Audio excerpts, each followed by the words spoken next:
Tuhan Shalom semuanya. Selamat sore Bapak Ibu yang dikasihi Tuhan, apa kabar? Baik? Ya, saya melihat wajah-wajah yang penuh dengan senyum bersukacita meskipun saya dengar hari-hari ini saudara sedang berpuasa. Di Kingsford kami juga sedang melakukan puasa Bapak Ibu selama bulan Februari ini ya. Saya diberitahu ibadah hari ini katanya harus lebih cepat dari biasanya karena ruangan hendak dipakai. Oleh karena itu saya akan langsung saja membaca bacaan kita sore hari ini dalam Yeremia pasal 29.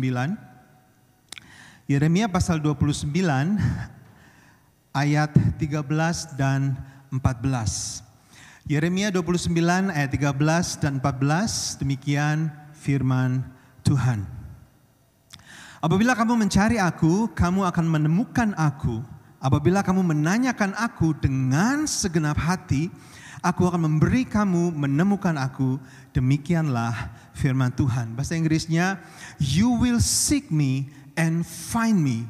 When you seek me with all your heart, I will be found by you, declares the Lord. Saudara aminkan ayat-ayat ini? Saya akan bicara pada sore hari ini tentang pencarian terbesar. Bapak Ibu saudara sekalian dikasih Tuhan, hidup itu adalah sebuah pencarian. Ada sebuah ungkapan yang berkata, life is like a treasure hunt. Everybody is looking for something. Hidup itu seperti treasure hunt. Setiap orang selalu mencari sesuatu. Sejak kita kecil saudara, ya kita mencari yang namanya kasih dan penerimaan, love and acceptance. Pertanyaan besar pada tahap kehidupan ini adalah, who love me? Siapa yang mengasihi aku? Oleh karena itu di kelompok usia ini peranan orang tua sangat penting Bapak Ibu. Dan terus makin kita beranjak dewasa, memasuki usia remaja, pemuda, belasan tahun, 20-an tahun, kita mencari sesuatu yang lain, yaitu mencari identitas. Pertanyaan besar dalam tahap kehidupan ini adalah, who am I? Siapa aku ini? Dalam masa-masa kehidupan ini biasa manusia atau orang punya idola-idola tertentu, saudara. Ingat Bapak Ibu, ketika kita usia ini dulu, mungkin anak-anak kita zaman sekarang ini idolanya K-pop artis, begitu ya, boy band. Zaman saya dulu Andy Lau. Yang senyum kelihatannya punya idola Andy Lau, terutama Bapak Gembala kelihatannya. Ya, Tommy Page. Yang saya ingat sampai sekarang adalah Tao Mingse. Saudara tahu Tao Mingse? You know Tao Mingse? Saya ingat ketika zaman Tao Mingse, semua orang potong rambut supaya mirip Tao Mingse, saudara. Enggak peduli, enggak pantas, enggak cocok, enggak masalah. Pokoknya seperti Tao Mingse. Ya, ada teman saya rambutnya keriting, saudara. Dia keriting papan, dia bikin gondrong, dia belah ke pinggir, tarik. Pokoknya supaya mirip Tao Mingse, begitu saudara. Apakah mirip Tao Mingse? Ya, tahu sama tahu saja, saudara. Ini adalah bagian dari pencarian yang satu ini, mencari identitas. Terus kita beranjak, terus semakin tua, saudara. Kita memasuki masa-masa dewasa. Ya, ini adalah usia produktif dalam kehidupan seorang manusia, termasuk saudara dan saya kebanyakan ya saat ini. Ya, usia 30, 40 dan 50 tahun, ya kita mencari sesuatu yang disebut significance. Mencari significance atau makna dalam kehidupan. Pertanyaan terbesar dalam masa kehidupan ini adalah, where is my place in this world? Manusia mencari pengakuan, mencari approval dari sesama mereka tanpa mereka sadari mungkin. Ya, dengan kesuksesan mereka, dengan pencapaian achievement, prestasi, money, fame dan lain sebagainya.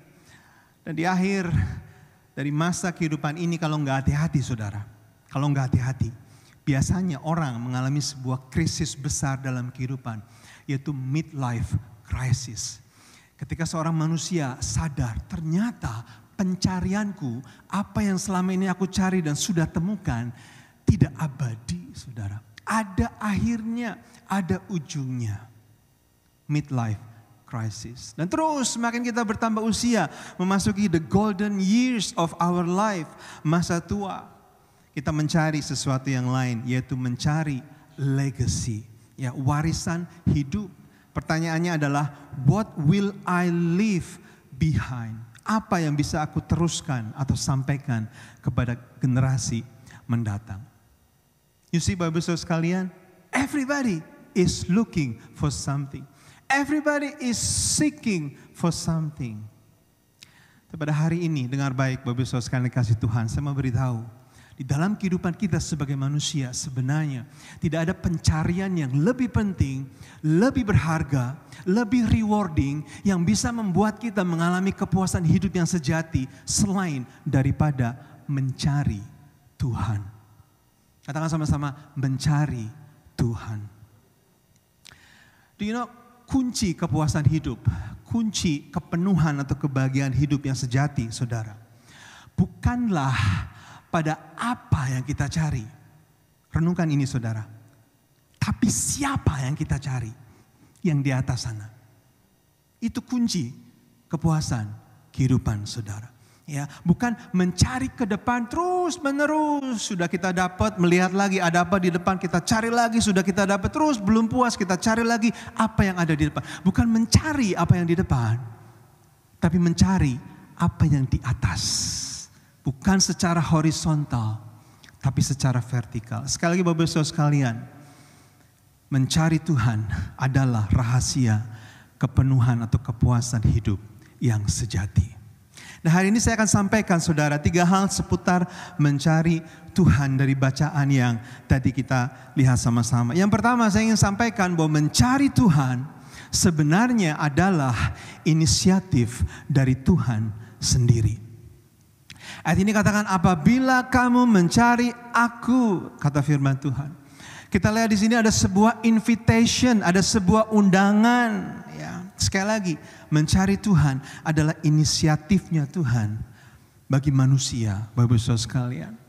Artinya, kalau bukan karena Tuhan yang berinisiatif, sebenarnya nggak mungkin kita punya hati yang rindu untuk mencari Tuhan. Hari-hari ini mungkin ada saudara yang masih lakukan ibadah puasa. Saya juga sedang lakukan ibadah puasa.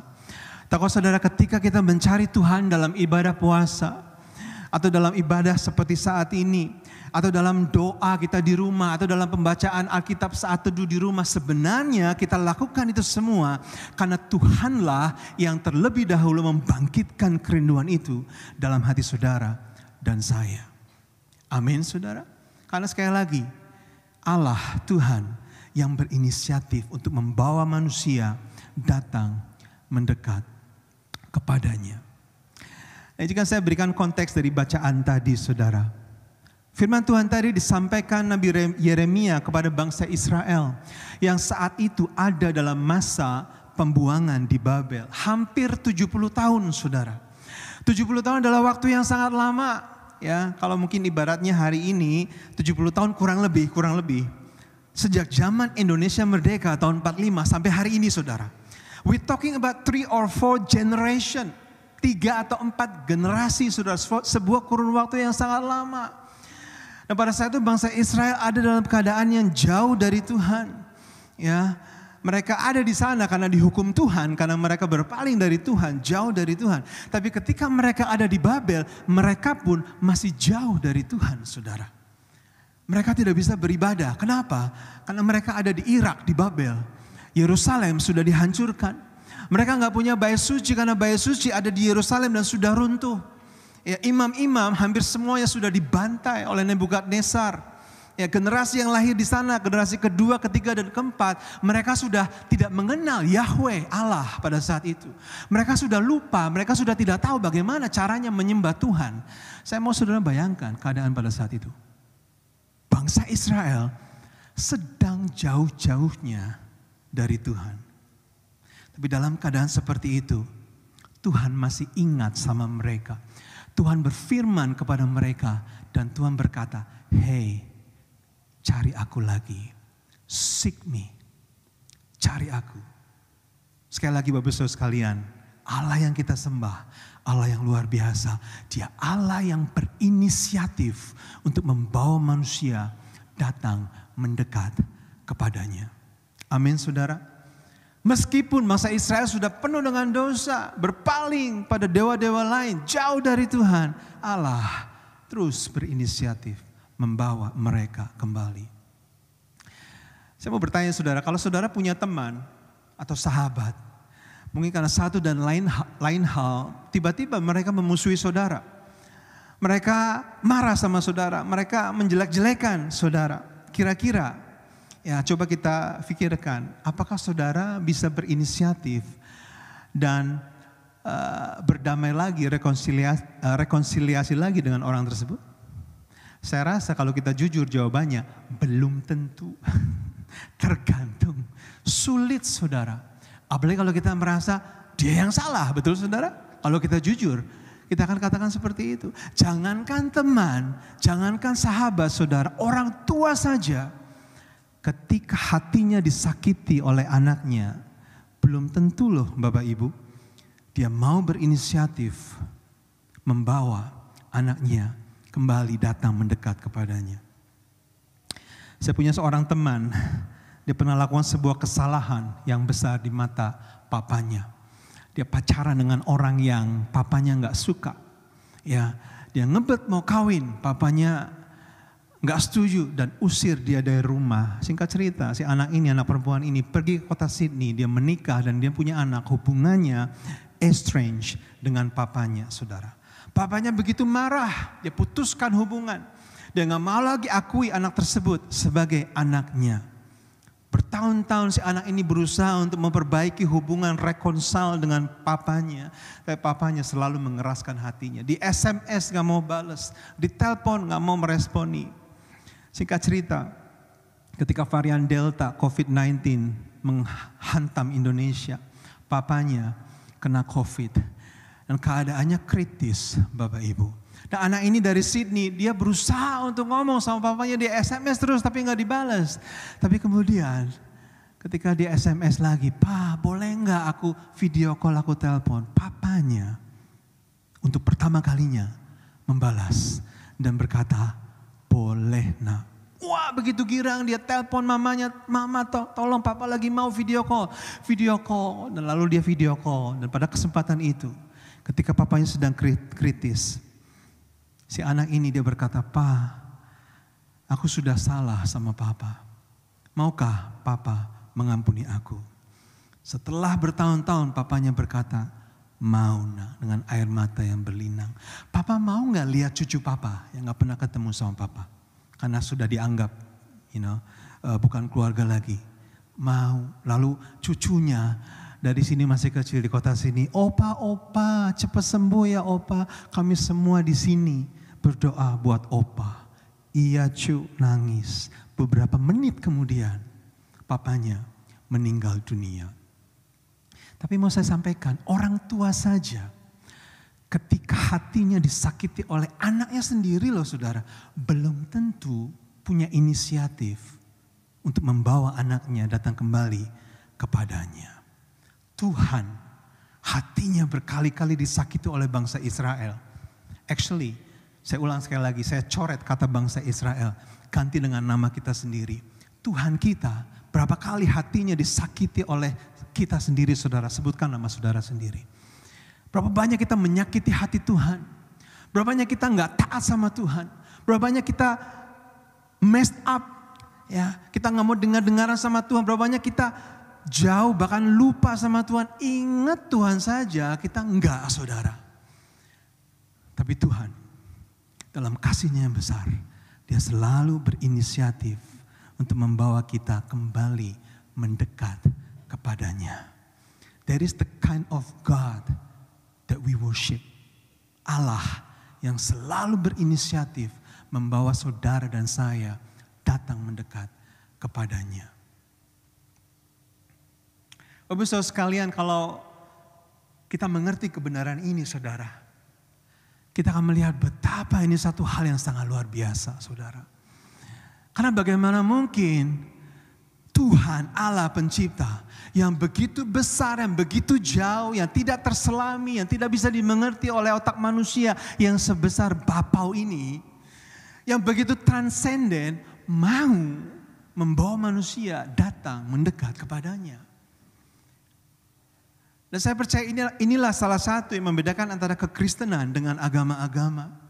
Tahu saudara, agama-agama ya itu adalah manusia yang berinisiatif mencari Allah pencipta.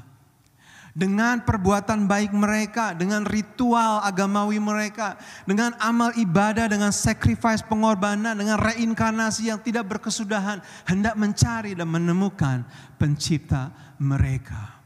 Tapi saya mau bertanya, bagaimana mungkin seorang ciptaan manusia bisa mencari dan menemukan pencipta yang terlalu besar untuk kita bayangkan, yang roh adanya, yang transenden gak bisa kita selami dengan otak kita. Bagaimana mungkin Bapak Ibu Saudara sekalian?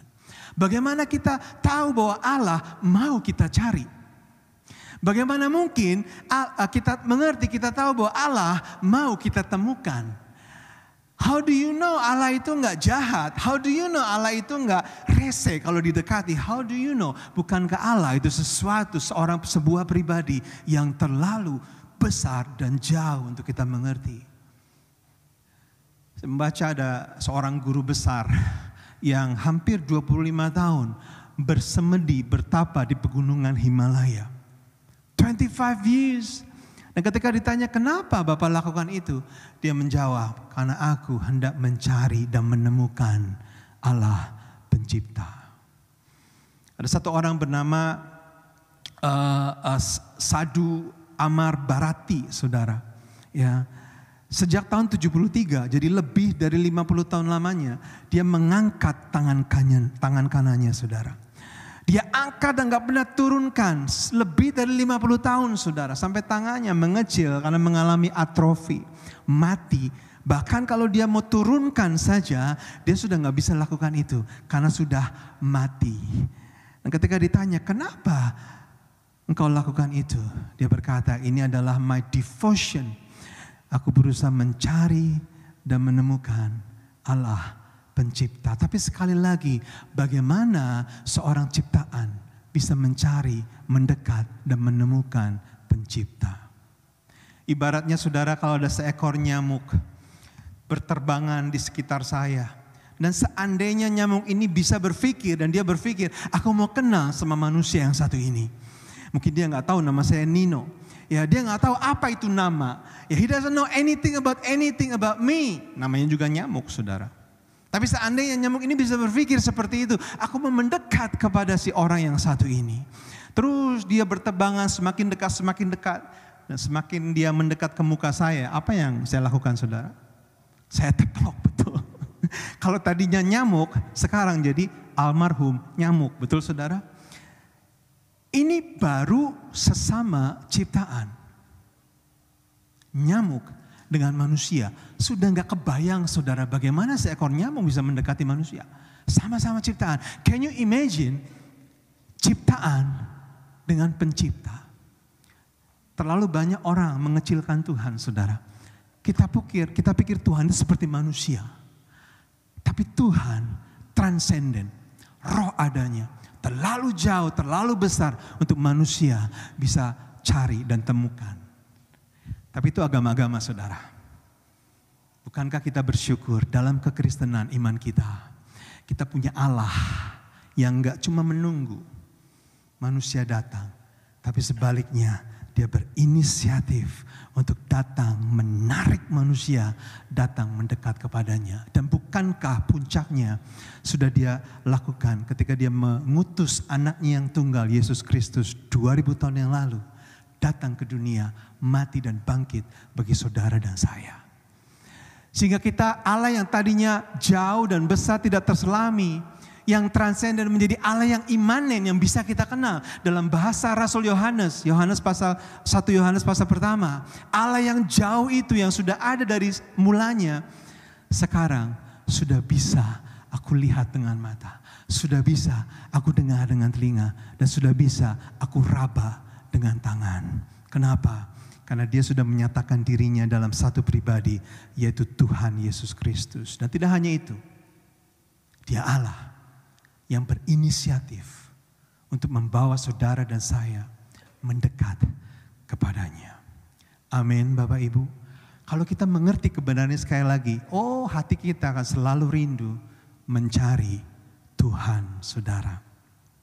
Mencari Tuhan adalah inisiatif Tuhan sendiri. Dan yang kedua, mencari Tuhan harus dilakukan dengan segenap hati. Ayatnya katakan, apabila kamu menanyakan aku dengan segenap hati. When you seek me with all your heart. Kata ayat ini. Ya, tahu saudara, masalah bangsa Israel itu hanya satu sebenarnya. Bukannya mereka nggak percaya sama Allah, sama Yahweh. Mereka percaya, tapi setengah hati, saudara. Itu masalah mereka. Setengah hati. Mereka mengikut Tuhan setengah hati. Mereka menyembah Tuhan setengah hati. Mereka mencari Tuhan juga setengah hati. Ya. Mereka mencari Yahweh, tapi mereka juga mencari dewa-dewa yang lain. Oleh karena itu, mereka diizinkan Tuhan dibuang di Babel oleh karena hal tersebut. Tapi sekali lagi dalam keadaan seperti itu, Tuhan berfirman dan berkata, cari aku lagi. Tapi kali ini, cari aku dengan segenap hatimu. Bapak saudara sekalian, mungkin saudara dan saya hari ini nggak ada yang seperti bangsa Israel. Nggak ada di antara kita yang menyembah dewa-dewa lain atau ala-ala lain, bukan saudara. Tapi kalau kita jujur, bukankah seringkali kita pun sama seperti bangsa Israel. Kita belum mencari Tuhan dengan segenap hati. Karena tahukah saudara, segenap hati itu berarti kita nggak sibuk dengan pencarian-pencarian yang lain yang saya sampaikan di awal tadi. Lebih daripada kita mencari Tuhan. Ya. Izinkan saya bertanya Bapak Ibu pada sore hari ini. Pencarian-pencarian apa dalam hidupmu yang masih saudara dan saya juga lakukan lebih daripada kita mencari Tuhan? Apakah kita masih mencari kasih dan penerimaan manusia? Seakan-akan itu adalah sumber kebahagiaan dan kepuasan hidup kita. Kita lakukan berbagai macam cara untuk dapatkan itu, saudara. Atau maksudkah kita mencari pengakuan atau approval dari sesama kita? Popularitas. Atau kita masih mencari uang dan uang. Tiap hari yang dipikirkan CCK. Saudara tahu CCK? Cien, cuan, dan kantau gitu saudara. CCK. Pagi-pagi mikirinnya duit. Siang-siang mikirinnya duit. Malam-malam mikirinnya duit. Sehingga kemana-mana dia sudah seperti kereta api di Indonesia. Duit. Susah. Duit. Susah. Begitu saudara. Ya. Dan lalu kita datang kepada Tuhan di hari Minggu dan berkata, Tuhan aku rindu mencari Engkau. Senin sampai Sabtu kita lupa sama Tuhan. Ingat saja enggak, tapi di hari Minggu lebih baik satu hari di rumah Tuhan daripada 1000 hari di tempat-tempat lain. Kalau kita jujur, kita pun sama seperti bangsa Israel, bukan? Seringkali kita belum mencari Tuhan dengan segenap hati. Apalagi kita hidup di zaman di mana penuh dengan noise and distraction. Penuh dengan gangguan dan kebisingan, dengan sosial media, dengan entertainment yang tidak berkesudahan, hobi-hobi yang menyita waktu, dan lain sebagainya. Dengar baik Bapak Ibu sekalian, kalau kita terlalu sibuk mengenyangkan jiwa kita dengan kepuasan-kepuasan lahir di luar Tuhan, jangan heran kalau kita nggak punya kerinduan untuk mencari Tuhan. Oleh karena itulah Pastor John Piper, dia pernah ucapkan sebuah statement yang sangat terkenal, nanti saya akan terjemahkan. If you don't feel strong desires for the manifestation of the glory of God, it is not because you have drunk deeply and are satisfied. It is because you have nibbled for so long at the table of the world. Your soul is stuffed with small things and there is no room for the great. Kalau boleh saya terjemahkan secara bebas. Kalau kita nggak punya kerinduan untuk mengalami kemuliaan Tuhan, itu bukan karena kita sudah dipuaskan Bapak Ibu. Tapi karena kita sudah terlalu lama ngemil di meja dunia ini. Sehingga jiwa kita dicekoki dengan begitu banyak junk food, hal-hal yang kecil. Dan tidak ada lagi ruangan untuk hal yang besar tersebut, yaitu Allah. Segenap hati artinya kita mencari Tuhan lebih daripada kita mencari hal-hal lain di dunia ini. Amin saudara. Ya, dan segenap hati itu berarti kita berani membayar harga berapapun mahalnya untuk menemukan Tuhan. Ya, sebuah kata yang kalau boleh saya pakai untuk menggambarkan ini adalah desperate. How desperate are we seeking God? Tahu saudara bedanya antara desperate sama kepengen?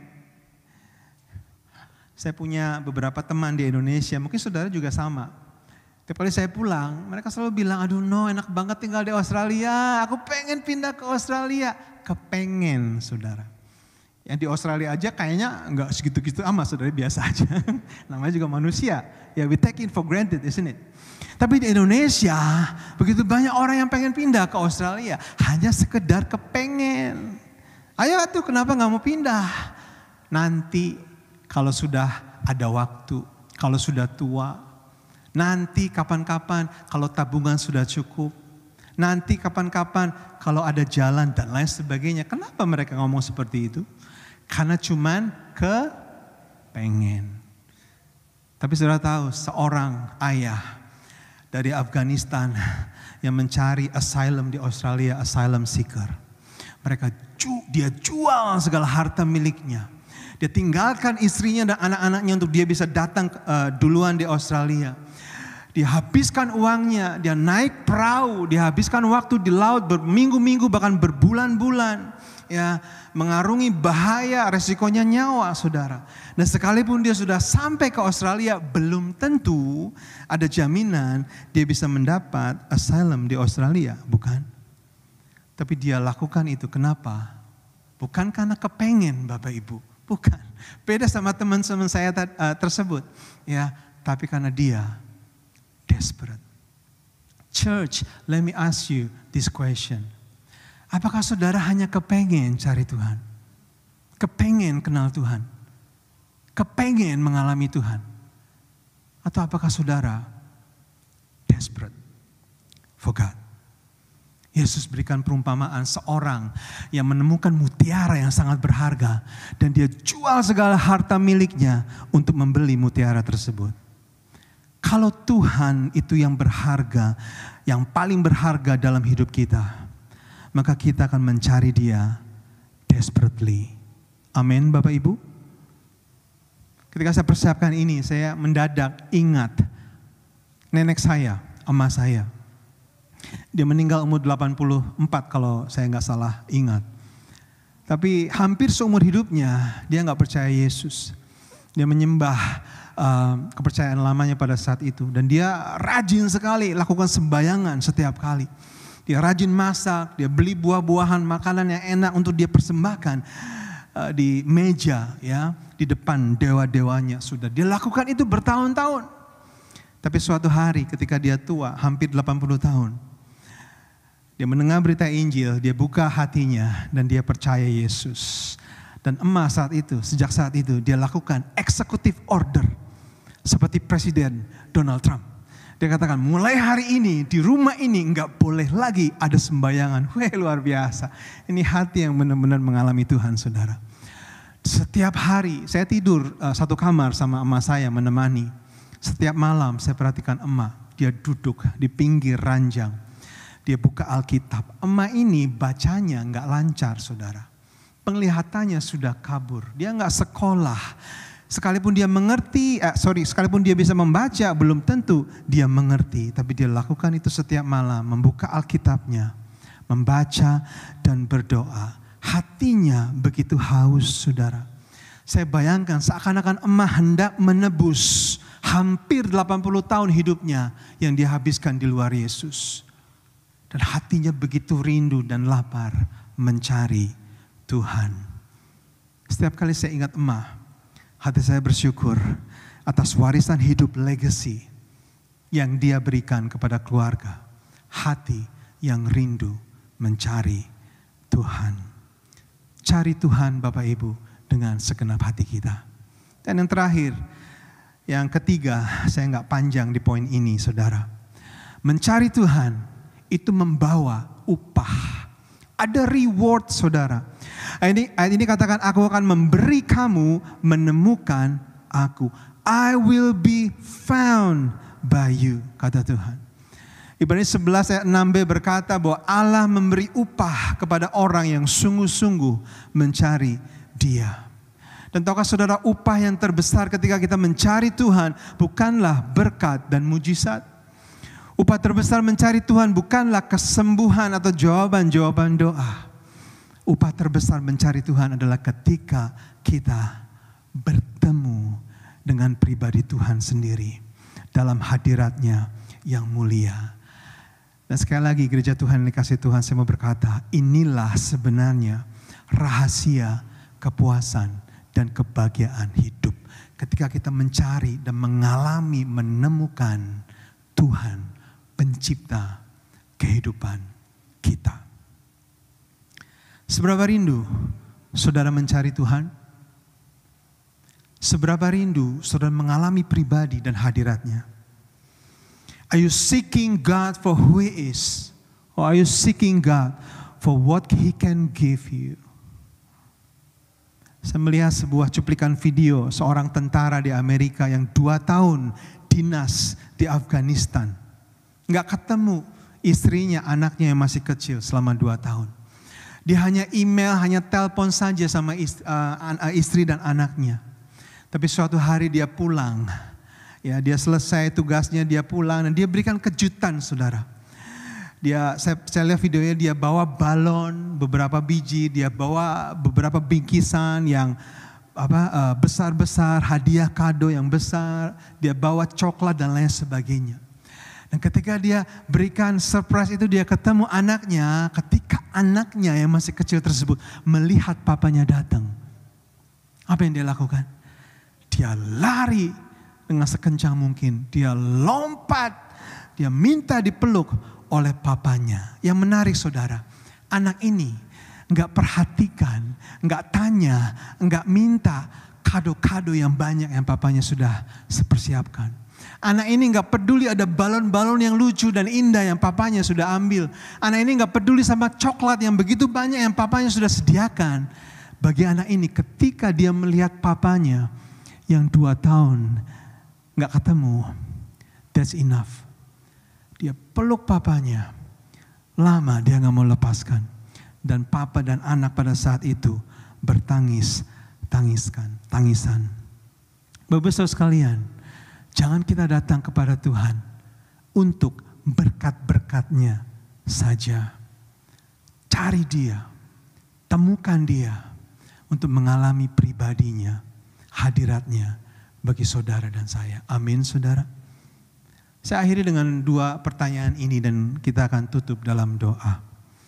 Pertanyaan pertama, coba saudara renungkan dalam hati saudara. Apa yang saudara cari hari-hari ini? Di musim kehidupanmu hari-hari ini, hal-hal apa yang masih engkau cari? Coba renungkan dalam hati dan jawab dengan jujur di hadapan Tuhan saat ini. Hal-hal apa yang saudara masih cari? Apakah rumah yang lebih baik, mobil yang mewah, atau mungkin saudara masih haus mencari kasih dan penerimaan dari orang lain? Apakah itu? Mari jujur renungkan pertanyaan ini. What are you seeking for in your life today? Itu pertanyaan pertama. Pertanyaan kedua, saya mau tanya. Do you know what God is looking for?